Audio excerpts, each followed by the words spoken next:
পাকিস্তান থেকে এমন একটা স্টেটমেন্ট আসছে, এক তোমরা শুনলে হয়তো অবাক হয়ে যান এবং খুশি হয়ে যান। অনেক ভাই ভাই হেসে ফেলবে আর ইন্ডিয়া টিমের উপর গর্ববোধ করবে অনেকেই। ভাই এমন একটা স্টেটমেন্ট দিয়েছে এবং ভারতের টিমকে নিয়ে পাকিস্তান থেকে এসেছে। কি স্টেটমেন্ট দিয়েছে অবশ্যই জানবো আমরা এই ভিডিওতে। চ্যানেলে নতুন হয়ে থাকলে ভিডিওটা লাইক করে চ্যানেলটাকে সাবস্ক্রাইব করে দাও। তো চলো শুরু করা যাক।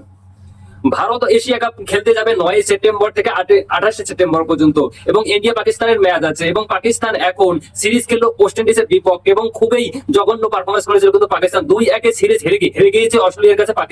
পাকিস্তান তৃতীয় ওয়ানডে ম্যাচ শুধুমাত্র 92 রানে অল আউট হয়ে গেছে এবং পাকিস্তানের সব জায়গায় এখন মান সম্মান চলে গিয়েছে। পাকিস্তান দলকে হলো কি এত কেন খারাপ ক্রিকেট খেলতেছেন তারা?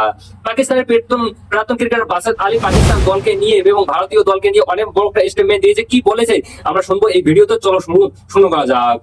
তো কি বলেছে চলো শুনে যাই। পাকিস্তানের একটা ইউটিউব চ্যানেলে বাশাদ আলী এইগুলো বলেছেন যে আমি প্রার্থনা করছি যে ভারত কোনোভাবে এশিয়া কাপে পাকিস্তানের বিরুদ্ধে খেলতে না চায়।